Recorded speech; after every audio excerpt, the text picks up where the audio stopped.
So for our last zentation presentation, I'm super stoked. I'm talking about how to treat students right.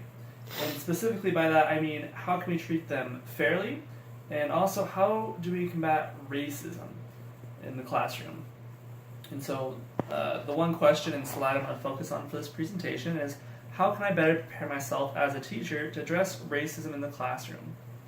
And I just really like studying this. I found some interesting articles that some of them I don't completely agree with, some of them I really agreed with or sort of agreed with, but I definitely learned some interesting things.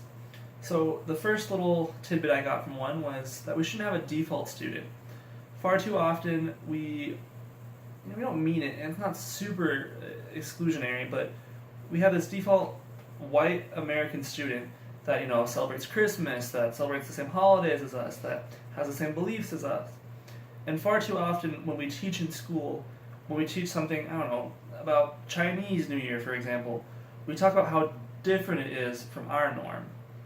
And in reality, if there is a student there who, I don't know, if there's somebody out there who celebrates Chinese New Year and we're focusing on how it's different from our regular New Year, we're really just addressing what makes them different, which is a very exclusionary attitude, compared to just taking each thing on an individual basis and talking about regular New Year when it happens, talking about Chinese New Year when it happens, talking about Christmas and Hanukkah, and not saying that any one of them is the default and one of them is the, I don't know what you call it, the variable.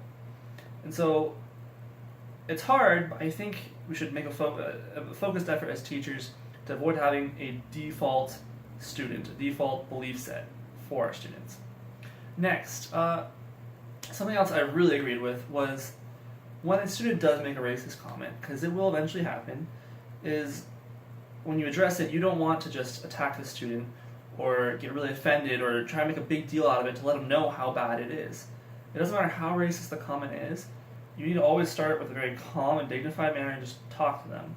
Something my wife was sharing with me the other day is how, she's filming this by the way, so she's smiling behind the camera, is how a teacher's first response is everything. It determines the tone of the conversation.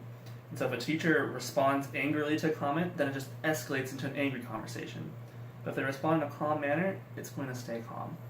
And so the first thing you gotta do if somebody has a racist comment is to respond in a calm manner, maybe pull them aside at an appropriate time, and talk to them, and try and get to the root of the situation. Ask them why they said it, where it came from, because a good chunk of the time, well, I was almost racist, a good chunk of the time, it was an innocent comment. And sometimes it isn't, and then we really do have to address the seriousness of it and make sure that they realize how serious the issue was and act accordingly, but always remain dignified and calm. And then that kind of leads to my last little point, is we just need to make it clear as teachers that we don't tolerate any form of racism. We shouldn't even make slight racist jokes, even when we feel like it's the general consensus. We just really should stay completely unbiased the entire time in these sort of matters, and make it clear to everyone else that that's the kind of attitude that we have, so that you kind of stamp it out before it even happens. And so, just to wrap things up, I will show my other two slides. The first one being about how I can treat students fairly, and the second one on how I can make the institution I teach at better with teaching about racism.